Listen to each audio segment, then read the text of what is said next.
Let us never tolerate outrageous conspiracy theories concerning the attacks of September the 11th, malicious lies that attempt to shift the blame away from the terrorists themselves, away from the guilty. The terrorist directive commands them to kill Christians and Jews, to kill all Americans, and make no distinctions among military and civilians, including women and children.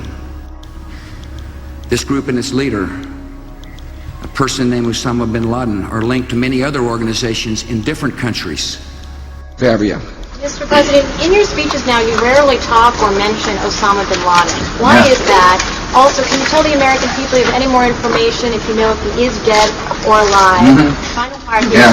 Deep in your heart, don't you truly believe that until you find out if he is dead or alive, you won't really eliminate the threat of... Well, deep in my heart, I know the man's on the run if he's alive at all. And who knows if he's hiding in some cave or not. We hadn't heard from him in a long time. And the idea of focusing on one person is really indicates to me people don't understand the scope of the mission. Terror is bigger than one person. And he's a person who's now been marginalized. His network is, his host government has been destroyed. He's the ultimate parasite who found weakness, exploited it, and met his match. He is, as I mentioned in my speech, I do mention the fact that this is a fellow who is willing to commit youngsters to their death, and he himself tries to hide, if in fact he's hiding at all.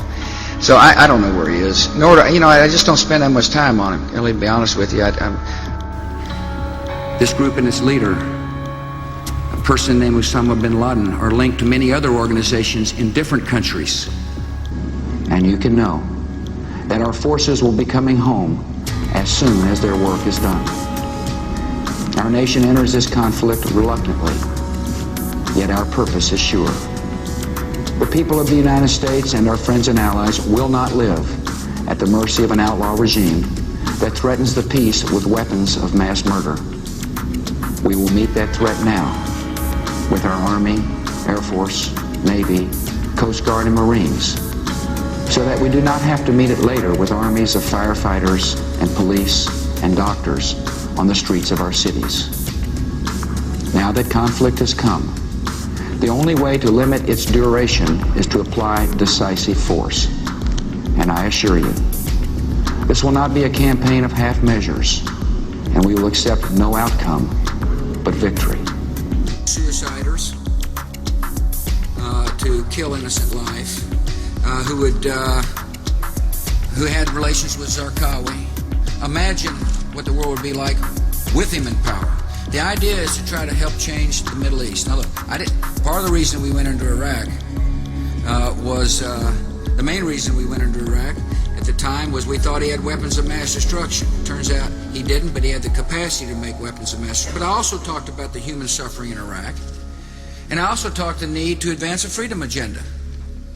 And so my answer to your question is that imagine a world in which Saddam Hussein was there, stirring up even more trouble in a part of the world that had so much resentment, so much hatred, that people came and killed 3,000 of our citizens. They were... What did Iraq have to do with what? The attack on the World Trade Center. Nothing. And so my answer to your question is that imagine a world in which Saddam Hussein was there, stirring up even more trouble in a part of the world that had so much resentment, so much hatred, that people came and killed 3,000 of our citizens. They were... What did Iraq have to do with what? The attack on the World Trade Center. Nothing. Secondly, this government does not torture people. We stick to U.S. law and our international obligations. Thirdly, there are highly trained professionals questioning these extremists and terrorists. In other words, we got professionals who are trained in this kind of work to get information that'll protect the American people. And by the way, We have gotten information from these high-value detainees that have helped protect you. And finally, the techniques that we use have been fully disclosed to appropriate members of the United States Congress. The American people expect their government to take action to protect them from further attack. And that's exactly what this government is doing, and that's exactly what we'll continue to do. Obama described the design of planned attacks on buildings inside the U.S. and how operatives were directed to carry them out.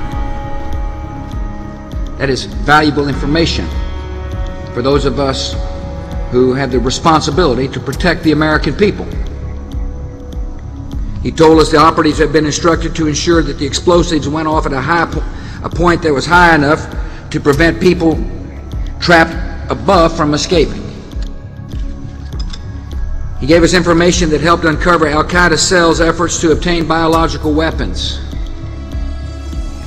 He told us the operatives had been instructed to ensure that the explosives went off at a point that was high enough to prevent people trapped above from escaping. Officers and sailors of the USS Abraham Lincoln, my fellow Americans, major combat operations in Iraq have ended. In the Battle of Iraq, the United States and our allies have prevailed.